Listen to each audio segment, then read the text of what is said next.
Olá, boa noite! O Globo Repórter está de volta. E nós abrimos essa temporada celebrando 150 anos da imigração italiana, desde a saída do Porto de Gênova até a chegada a diferentes estados por aqui. O que buscavam os italianos que cruzaram um oceano para recomeçar a vida no Brasil? As dificuldades na travessia que levava semanas dentro de um navio. Eles entravam diretamente por essa porta, que é a porta da terceira classe. Que inovações deixaram os primeiros italianos e de que forma eles participaram da construção do nosso país? E em terras brasileiras, para onde a gente olhar, tem a presença dos imigrantes italianos.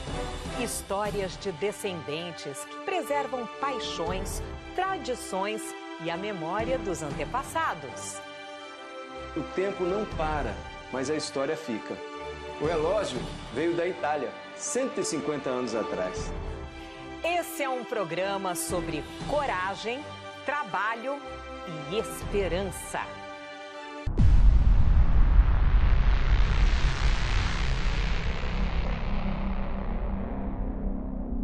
No início foi o mar, tanto mar. Imagem símbolo que uniu os que deixaram a Itália num vasto período de tempo. A Itália foi o único país entre os industrializados que promoveu uma imigração em massa na segunda metade do século XIX. Cerca de 11 milhões de pessoas deixaram o solo italiano ao longo de décadas. Criou-se uma economia atlântica que contribuiu para a construção de um novo Brasil.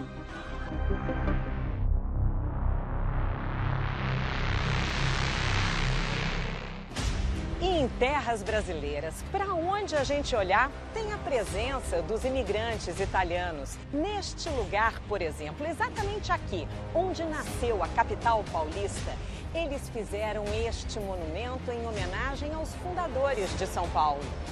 Lá no alto, a mulher simboliza a cidade. Ela carrega uma tocha que representa o conhecimento, louros, a vitória e uma foice para lembrar o trabalho. Muito trabalho. Foi isso que os italianos vieram fazer no Brasil, trabalhar. Substituíram nas fazendas de café a mão de obra escravizada. Trouxeram na bagagem um novo jeito de cultivar a terra e se espalharam por todo o país. Quem era esse povo que morava na Itália? Os que moravam nas montanhas, eles tinham um pedacinho de terra, mas pequeno, na montanha. E aí, durante o inverno, era 6 meses de neve. Eles tinham que ficar 6 meses fechados dentro de casa, junto com as vacas que os aqueciam.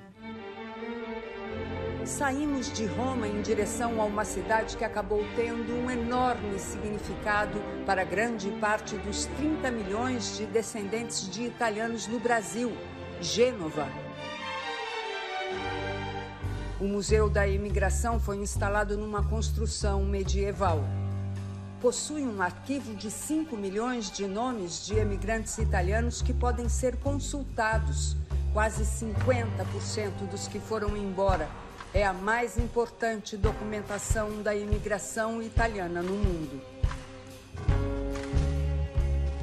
Essa sala do museu mostra que sem a propaganda das companhias de navegação, a imigração italiana para as Américas não teria se tornado um fenômeno de massa. Propaganda cruel e, muitas vezes, descaradamente mentirosa.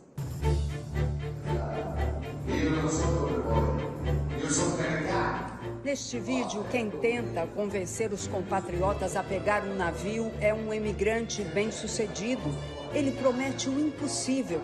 Diz que as máquinas fariam um serviço pesado e que haveria dinheiro, muito dinheiro à espera deles.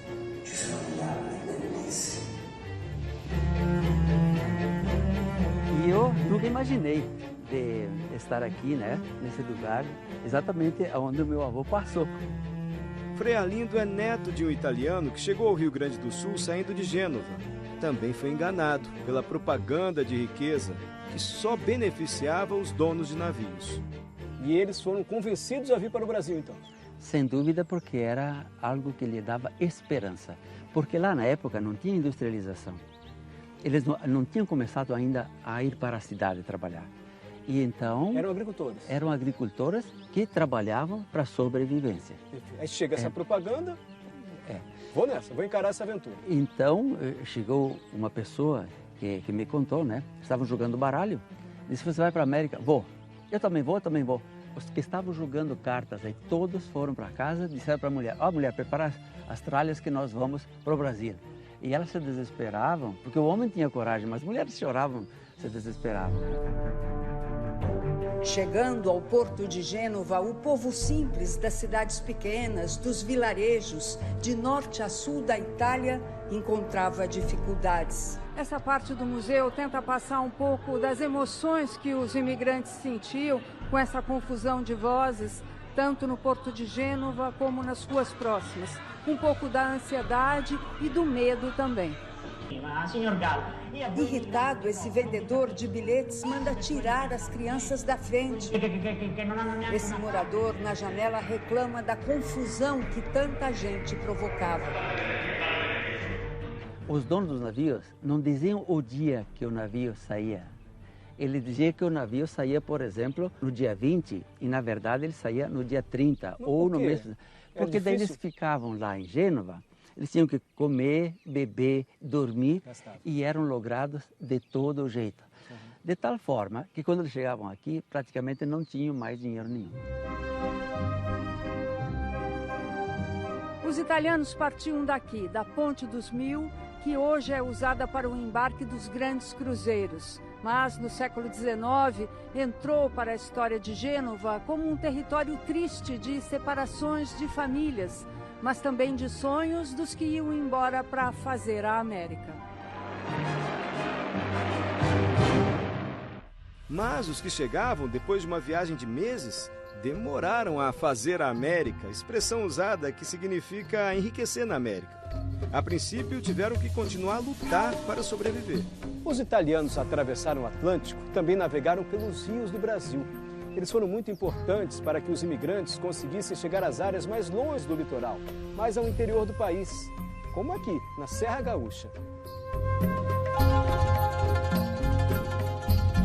Eu me coloco no lugar dele, vindo lá da Itália, e ele olhar aqui todos esses morros. Era tudo mato. Fazer o quê? Instalar a casa onde? Que comida comer? Meu Deus do céu, deve ter sido... Se tá difícil pra gente andar hoje aqui nas pedras, o senhor imagina 150 anos atrás?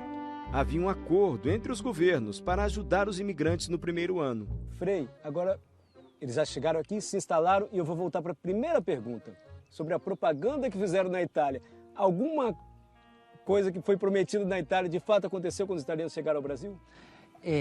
Eles deram abrigo, a viagem, abrigo, semente, no primeiro ano davam semente. Davam semente? É. E foi só também, as ferramentas. Mas que ferramentas? Um facão, uma foice e um machado. Era só isso? Só. Mais tarde davam um serrote à mão, manual, para cada 2 famílias.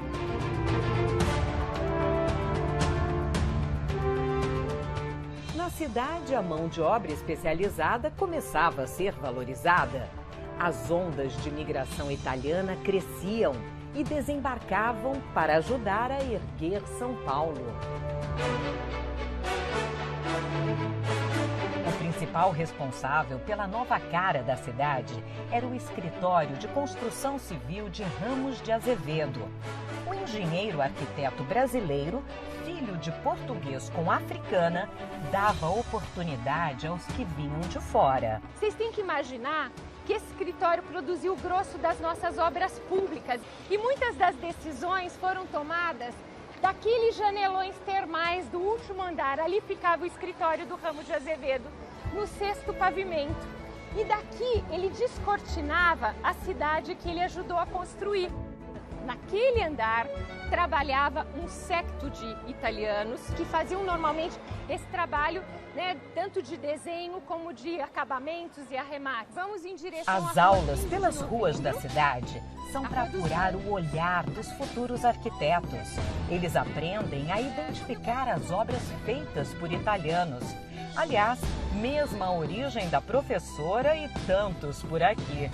Levanta a mão quem aqui é descendente de italiano. Nossa, praticamente todo mundo.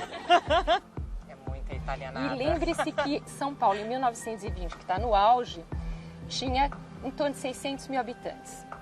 400 mil eram italianos.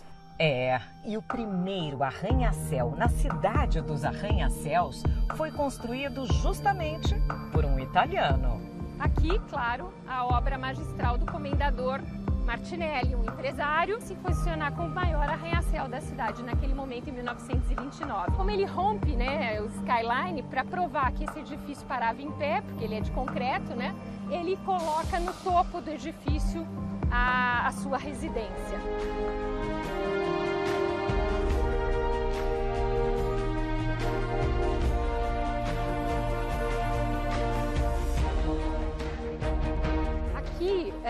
Coroando o nosso passeio, estamos diante do Teatro Municipal de São Paulo. É um panteão de artífices, artistas, artesãos, arquitetos, não arquitetos italianos.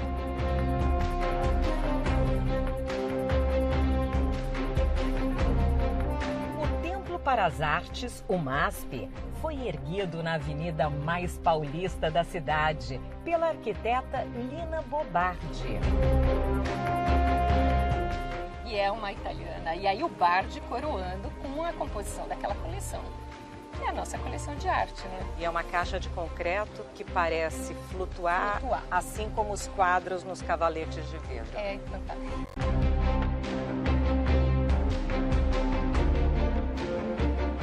Os italianos estão se posicionando, né, na paisagem, nas artes. Com a esperança de alcançar dias melhores, os italianos foram vencendo através de muito trabalho. Mas a aventura para o desconhecido através do oceano foi o maior de todos os obstáculos. E se acontecesse alguma doença, aí que era desgraça total. Porque como não havia médico, não havia remédios, não havia nada, morria um, enrolava num lençol, jogava dentro do navio. Morria outro e morria outro. Você imagina o medo, o terror que eles passavam quando dava peste dentro do navio. Mas havia os que nasciam dentro dos navios. Essa é a história de Dona Itália. E aí minha mãe veio grávida de mim. Depois de 2 dias de viagem, aí ela deu à luz 2 meninas. Aí o pessoal de lá, todo mundo ia visitar, ganhei ouro, como que, viu? Corrente, pulseira. Foi a sensação do navio. Dinheiro. Minha mãe chegou cheia de dinheiro. Aí uma senhora com o filho foi visitar minha mãe, né? O filho tinha 7 anos. Ele disse que quando viu 2, ele disse que amarrou uma fitinha no meu braço e disse que ia casar comigo. A irmã gêmea morreu com poucos meses de Brasil. O menino Franco, que viajava no navio e a pediu em casamento ainda criança, acabou por se tornar mesmo o seu marido, por muitas décadas, até falecer. O restaurante de Dona Itália leva o nome do navio em que nasceu, Bianca Mano. Primeiro berço e terra natal flutuante. Foram muitos os imigrantes que procuraram uma nova vida no sul e no sudeste do Brasil. Mas tem um lado da história pouco conhecido, dos italianos que vieram para a Bahia na década de 1950. Foram quase 500 que fundaram 4 colônias. Uma delas aqui em Jaguaquara. Com o tempo, alguns foram embora, mas a maioria decidiu ficar por amor à terra que os acolheu. Foi assim com a mãe de Dona Itália. Quando ela chegou, que ela viu tanta terra assim, mato, ela disse que ficou tão feliz, respirava aquele ar puro de felicidade. Ela disse que é aqui que eu vou ficar, que é aqui que eu gosto.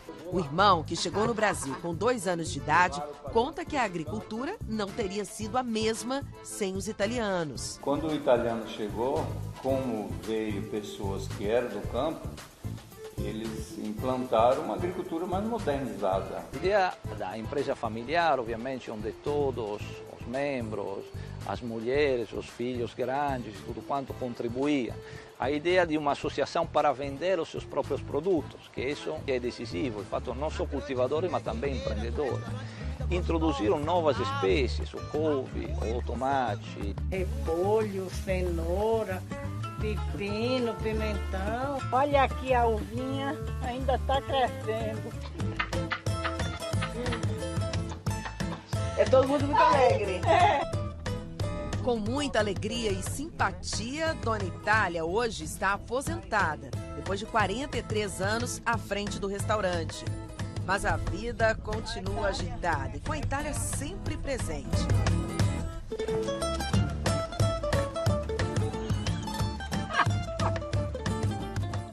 Quem cuida dos negócios agora é a sua filha Lília. E quem é que cozinha melhor aí?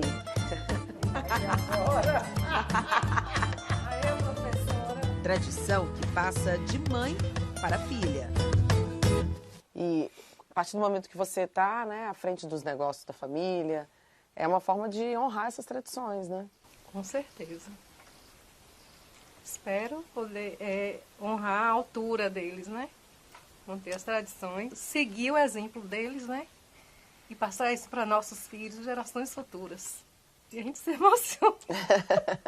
Eu sou besta para chorar. Que coisa. Hoje, uma parte do navio onde nasceu Dona Itália e que ajudou a criar tantas memórias emocionantes está em exposição no museu em Milão, na Itália. Como é? Por que o nome, não sei o quê, né? Na parede do restaurante, Dona Itália explica com poesia o sentimento dos pais que deixaram a terra natal. E foi assim, em novembro de 50, da Itália, um navio partia. Nos corações imigrantes, saudade fez moradia. Para trás ia ficando a pátria, parentes, amigos, o chão, as videiras, os trigais, fontes do vinho e do pão.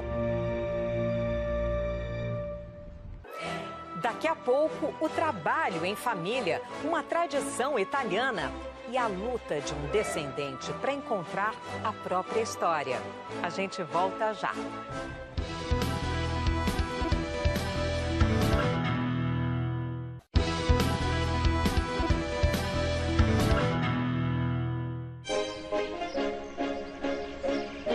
Percorrer as montanhas do sul do Brasil é como percorrer uma parte da Itália.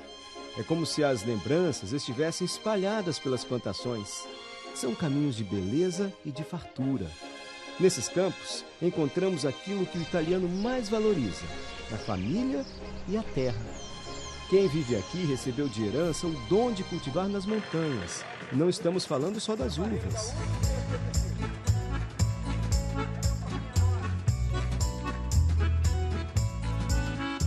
No meio da plantação de pêssego, lá de cá uva e aqui pêssego da família.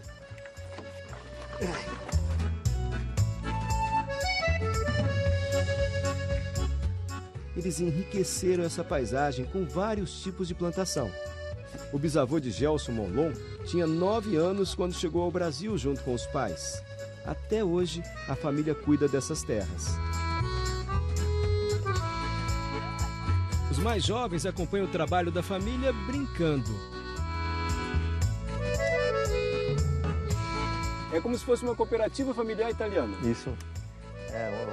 A gente acha que dá certo assim, né? Estamos conseguindo produzir, vender e fazer tudo só nós, né? A gente está colhendo pêssego agora, a uva vai ser só em janeiro, então vai dar tempo para a gente fazer a colheita só nós da família. Costumes trazidos pelos primeiros imigrantes se mantêm vivos. E olha que alguns italianos vieram antes do século XIX. Mas a chegada de um navio é considerado o marco oficial da imigração. Em 17 de fevereiro de 1874, atracava no porto de Vitória o navio La Sofia, que partiu de Gênova com 388 pessoas. Essa construção é de 1875. Dá para perceber pelas paredes, de estuque, barro prensado com madeira. E você entra na casa erguida pela família Lambert. Ela estava no segundo grupo de imigrantes que chegou aqui. Hoje é um museu, onde a gente percebe que o tempo não para, mas a história fica. O relógio veio da Itália, 150 anos atrás. A casa foi construída por 2 irmãos que chegaram no navio La Sofia. Fica em Santa Teresa, na região serrana do Espírito Santo, cidade considerada oficialmente a primeira do Brasil fundada pelos imigrantes italianos. Depois de abrigar 3 gerações da família, hoje é patrimônio histórico do estado. Cheia de objetos originais, mantidos do jeitinho que os imigrantes usavam quando moravam aqui. A máquina de fazer macarrão como era, olha, colocava a massa aqui, aí fechava, vinha rodando aqui, olha, prensando a massa que já saía cortadinha aqui embaixo, e assim os imigrantes faziam macarrão. Agora você imagina, hein, colocar tudo que você tem, todos os seus pertences em um baú como esse, que aliás é original, e tentar a vida em outro continente. Muitas famílias imigrantes italianos usaram esses baús. Dizem os historiadores que aquelas famílias mais pobres, que não tinham muitos objetos assim, traziam tudo em sacos como esse. Célio é um apaixonado pela história da imigração italiana. É ele quem recebe os visitantes. Como é que os descendentes italianos reagem quando entram aqui? O que você já presenciou aqui? Olha, eu presenciei de tudo. Pessoas que choram, que lembram da família. Pessoas que, algumas se surpreendem, porque tem coisas que usaram lá atrás e viram a avó usar, o avô usar. Eu também me surpreendo a cada dia. Jurema veio conhecer a casa e trouxe fotos de parentes que fizeram a viagem no navio La Sofia. Ele tinha 52 anos. Estava no primeiro navio. No primeiro navio. Agricultor, ele, da religião católica. Como é o nome dele, do seu tetravô? Giuseppe Torini. E tem outra foto aqui, ó. E essa é a esposa, Domênica Gaspari. Domênica Gaspari, a esposa dele. Você se reconhece nela assim um pouquinho? Eu não, mas você falou que eu sou meio parecida. Com certeza, que bom, fico feliz. Fosse pensar que esses 150 anos estavam na Itália, enfrentaram o oceano inteiro, e hoje você está aqui, hein? E hoje estou aqui, eu sou da 5ª geração. Então, O coração bate um pouquinho mais forte? Bate bem forte. Aqui, João Emílio Sardo, que é meu pai. José Sardo é um descendente de italianos em busca de informação sobre os antepassados. Eu comecei a ver aquele túmulo e comecei a analisar isso ali. Essas pessoas que foram tão antigas, que viveram aqui, e aquilo foi me despertando a curiosidade. Eu vou atrás dessa história, vou ser insistente. Esse era meu bisavô. Os ancestrais dele estavam entre os italianos que vieram antes do La Sofia em um navio que teria chegado a Florianópolis em 1836. Ele e mais uma centena de imigrantes fundaram a colônia Nova Itália no interior de Santa Catarina. Quase 200 anos depois, José Sardo e a filha Rosana ainda buscam pistas da história de suas próprias vidas. Depois minha avó faleceu, cheguei lá, tinha uma caixa daquelas antigas. E quando eu abri aquela caixa, eu olhei aquele monte de documento ali dentro. Daí deu mais um empurrão para a gente chegar mais à frente, o relatório, né?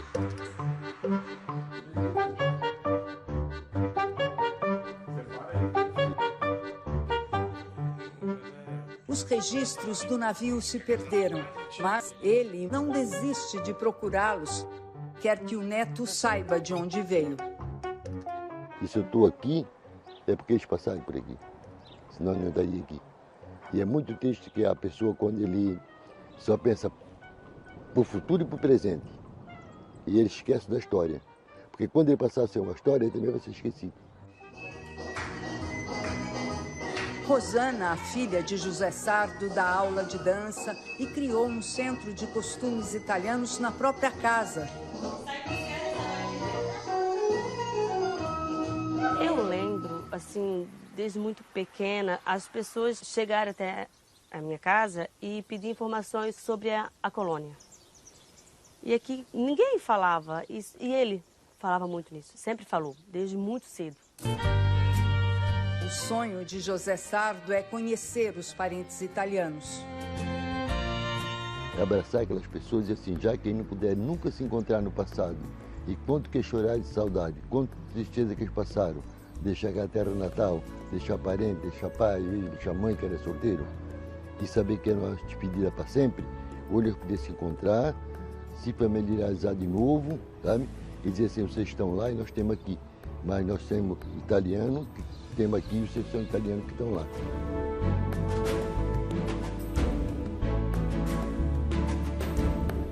Na tentativa de ajudá-lo a encontrar algum descendente da família, viemos até a cidade de Parodi, na Ligúria.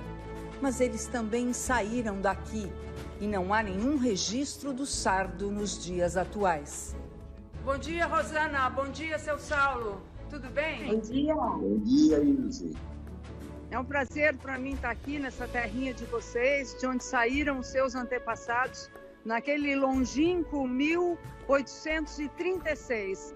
E eu quero mostrar primeiro para vocês a imagem de algumas casas muito antigas que com certeza existiam dessa maneira no tempo dos seus antepassados. Olha só, que beleza. E foram conservadas. Tem algumas ainda que estão abandonadas, sabe? Muitas foram, logicamente, reformadas. Olha essa aqui. Ai, que legal! Coisa mais linda, né? Vocês viram como as pessoas são calorosas, né? Vieram aqui para... ficaram sabendo da história de vocês, vieram aqui para mandar o abraço deles. Emocionante, né, seu Saulo? Muito. Eles sabem que as pessoas saíram em 1836 dali, eles têm uma noção, né? Eles têm a noção de como essa região exportou gente para a América do Sul. Isso eles sabem. Nossa Senhora, a imigração hoje é um assunto muito importante na Itália. 10 anos atrás, 20 anos atrás, ninguém falava disso quase. 30 anos atrás, as pessoas aqui tinham até vergonha de falar do assunto imigração. Hoje não, hoje é um assunto que existe até agora uma tentativa de lei para que a imigração dos italianos no mundo seja obrigatória, um assunto obrigatório nas escolas. Eu me sinto emocionado, feliz de saber que um dia mesmo nessa distância a gente pode ver onde eles saíram, onde eles viveram. E eu não sabia que na idade que já estou chegando, o prazo de validade vai ser vencida, eu pudesse passar por tantos prazeres que vocês estão me dando. Agradeço de coração esse trabalho. A história é que agradece essa nova Itália criada a partir das memórias de uma pequena família descendente de italianos imigrantes no interior de Santa Catarina. Culturalmente, a gente perdeu muitos valores, perdeu muita coisa, mas a gente ainda tem o sangue. Isso ninguém tira.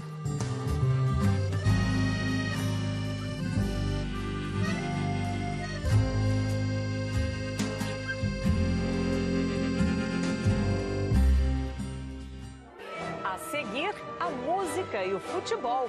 Paixões preservadas com as cores da Itália. É já já.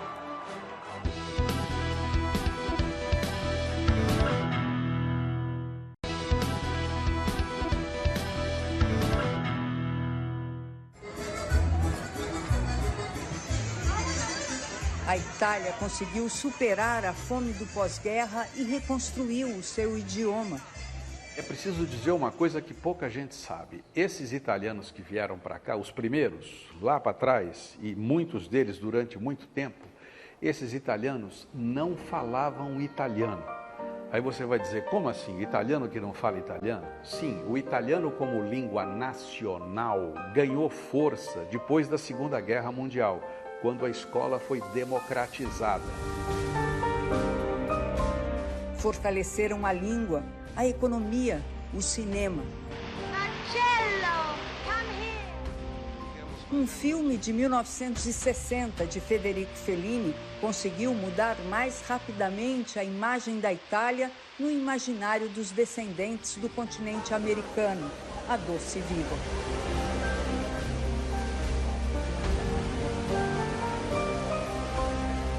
A beleza, o luxo, os paparazzi.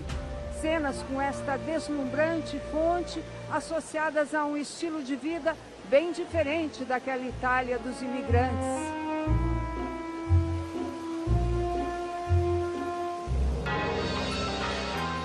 Brasil, padres italianos anunciavam pela torre das igrejas os acontecimentos importantes da cidade. Como uma rádio oficial, um lugar para transmitir notícias. Em Flores da Cunha, Frei Eugênio Burgali construiu com 11.000 pedras esse campanário na Igreja Matriz Nossa Senhora de Lourdes. Com altura de 55 metros, levou 2 anos para ser concluído. No alto, 5 sinos de bronze franceses, uma riqueza das colônias italianas do sul do Brasil.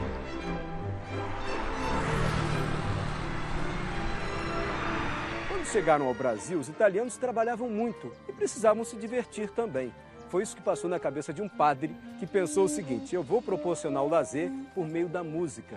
E foi assim que, 110 anos atrás, surgiu a banda Santa Cecília de Nova Pádua, que é uma cidadezinha aqui da Serra Gaúcha.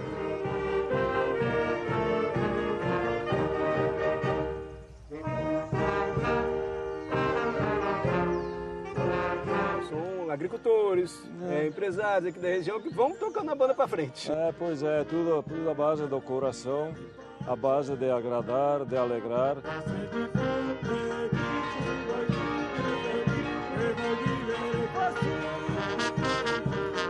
Alegrou o passado com os imigrantes e, pelo visto, alegra o futuro, porque eu vi sua filha, suas sobrinhas, quer dizer, as novas gerações estão tocando a banda para frente. Dá uma alegria grande, né? Que a família toda se envolve, né? Fazendo, desfrutando um pouco de dom que Deus nos deu, né? Na arte da música. Todos os membros da banda já fazem 20, 30, 40, 50 anos de banda. Então, a partir do momento que tu entrou, tu não consegue mais sair. Eu acho que tocar na banda tem uma responsabilidade, a gente sente um peso muito grande hoje em ver que a gente consegue contar a nossa história dos nossos imigrantes através da música. Enfim, apresentar para os outros um pouquinho de onde a gente veio e o que a gente representa, assim. Os italianos saíram da Itália, mas a Itália não saiu deles e de seus descendentes. Na cidade de Serafina Correia, na Serra Gaúcha, ela está nas reproduções de castelos na Via Gênova, no monumento aos imigrantes.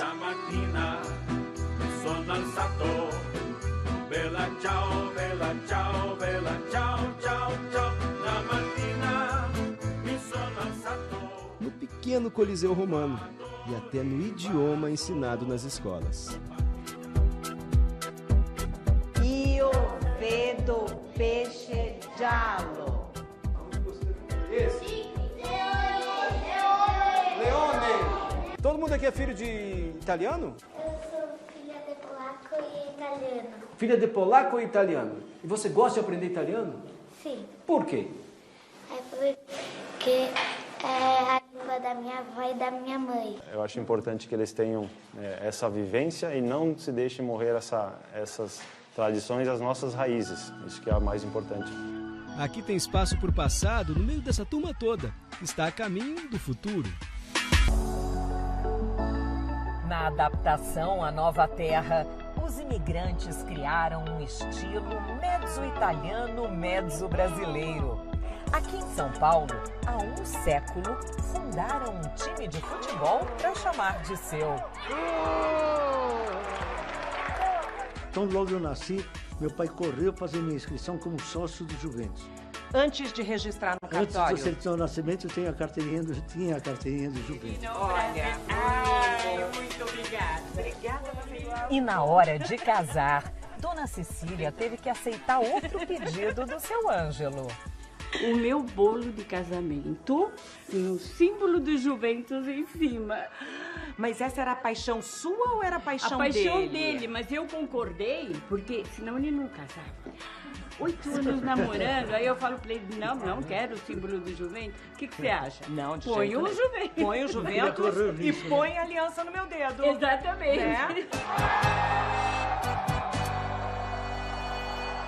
Que golaço! Um amor que une o Zagarelli há 49 anos. Como uma boa família italiana, tudo acaba em pasta, vinho e muita conversa em volta da mesa. Como vocês fazem esse brinde normalmente? Força, Juve!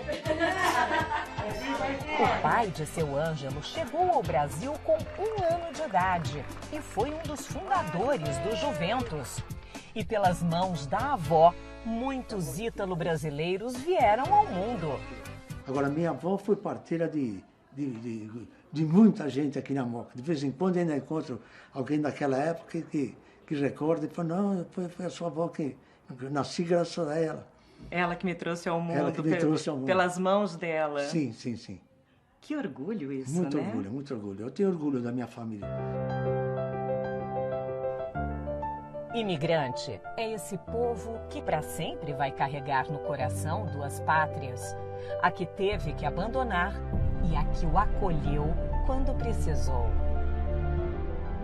O grande poeta chileno Pablo Neruda dizia: pobre de quem finca raízes em 2 lugares, sofre 2 vezes.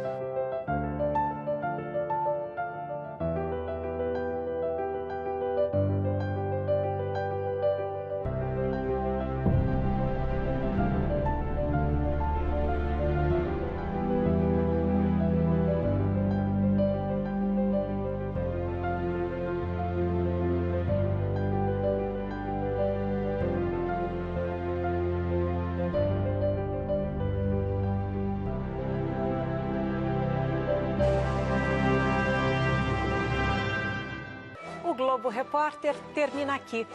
Fique agora com o Jornal da Globo. Um ótimo fim de semana para você e até a próxima sexta.